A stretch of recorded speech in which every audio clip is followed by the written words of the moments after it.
वहीं हम बात करें पहली बड़ी खबर की, जहां बताया जा रहा है राम मंदिर चढ़ावा चोरी मामला में अयोध्या राम मंदिर में चढ़ावे की कथित चोरी के मामले में जांच तेज हो गई है। जांच एजेंसियों ने कई स्थानों पर छापेमारी की। इस मामले में अनुकल्प मिश्रा का नाम भी कथित मास्टरमाइंड के रूप में सामने आने की चर्चा बताई जा रही है। वहीं ट्रस्ट के वरिष्ठ सदस्य चंपत राय को लेकर भी कई अहम जानकारियां सामने आई हैं, जिससे पूरे मामले ने नया राजनीतिक और धार्मिक मोड़ ले लिया है। वहीं हम बात करें अगली बड़ी खबर की, जहां बताया जा रहा थार हादसा, झाड़ गाड़ी से कुचल जाने पर गंवाने वाले मासूम सार्थक का आज जन्मदिन था।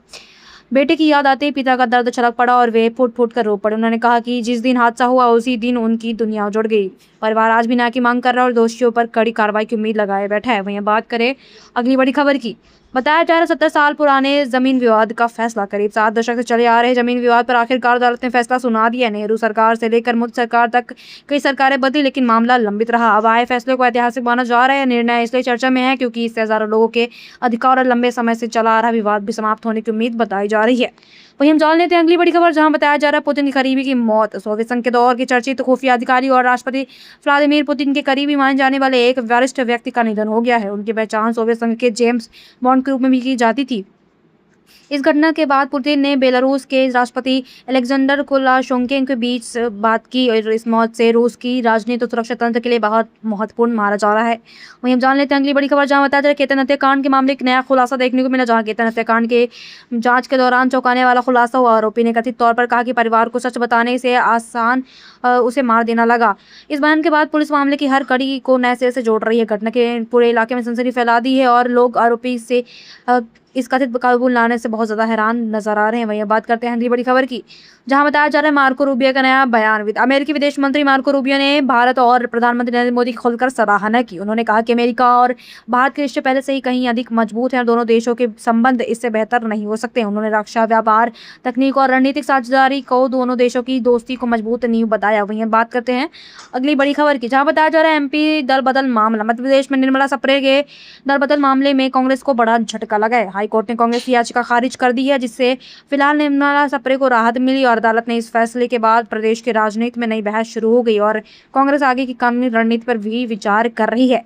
वहीं बात करें अगली बड़ी खबर की, जहां बताया जा रहा है महाराष्ट्र ऑपरेशन टाइगर 3.0। महाराष्ट्र की राजनीति में एक बार फिर हलचल तेज हो गई, जहां दावा किया जा रहा है कि शिवसेना मतलब यूबीटी के 14 विधायक एकनाथ शिंदे के संपर्क में आ गए हैं। मंत्री गुलाबराव पाटिल ने ऑपरेशन टाइगर 3.0 का भी जिक्र करते हुए बड़ा दावा किया है। हालांकि उद्धव ठाकरे ने इन दावों को सिरे से खारिज करते हुए केवल राजनीतिक अफवाह बताया है।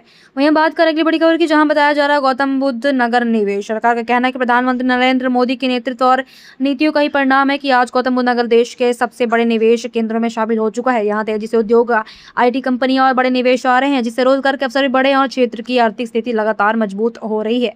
वहीं हम जान लेते हैं अगली बड़ी खबर, जहां मन की बात में प्रधानमंत्री नरेंद्र मोदी कल सुबह 11 बजे अपने मासिक यानी कि आज रेडियो कार्यक्रम मन की बात के जरिए देशवासियों को संबोधित करेंगे। इस कार्यक्रम में विभिन्न सामाजिक विषयों, प्रेरणादायक कहानियों और देश की उपलब्धियों पर चर्चा करते हैं।